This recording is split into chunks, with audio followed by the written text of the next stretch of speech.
ஏசப்பா உங்களை ஆசீர்வதிப்பார். இன்றைக்கு ஆண்டவர் என்னை கொண்டு உங்களோடு வசனம் பேசுகிறார். வாசிக்கிறேன் கேளுங்க. சங்கீதம் 34:8. கர்த்தர் நல்லவர் என்பதை ருசித்து பாருங்கள், அவர் மேல் நம்பிக்கையா இருக்கிற மனுஷன் பாக்கியவான். சரிங்களா? அதாவது கர்த்தர் நல்லவருங்க. மனுஷங்க மாதிரி அன்னைக்கு ஒரு பேச்சு இன்னைக்கு ஒரு பேச்சு அப்படியாமட்டவர் ஆண்டவர் கிடையாது. நீங்க அப்படி நினைக்காதீங்க.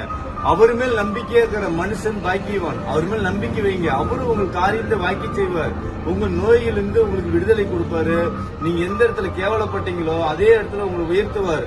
நானும் ஒரு காலத்துல அவர் மேல இயேசப்பா மேல நம்பிக்கை வைக்க மாட்டேன். ஏதோ நம்ம வணங்குறோம், ஏதோ கும்பிடுறோம் அப்படின்னு நான் நினைச்சேன். ஆனா என் வாழ்க்கை நல்லா இல்ல. ஆனா அவர் மேல் நம்பிக்கை வச்சேன். அவர் நல்லவர் என்பதை நான் ருசித்து பார்த்தேன். என் வாழ்க்கை நல்லா இருந்துச்சு.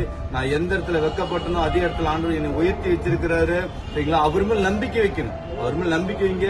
நீங்க எந்தெந்த இடத்துல வெக்கப்பட்டு போனீங்களோ அதே இடத்துல ஆண்டவர் உங்களை உயர்த்துவார். நிச்சயமாக சோர்ந்து போகாதீங்க. அவர் நல்லவர். கர்த்தருக்கு ஸ்தோத்திரம். God bless you.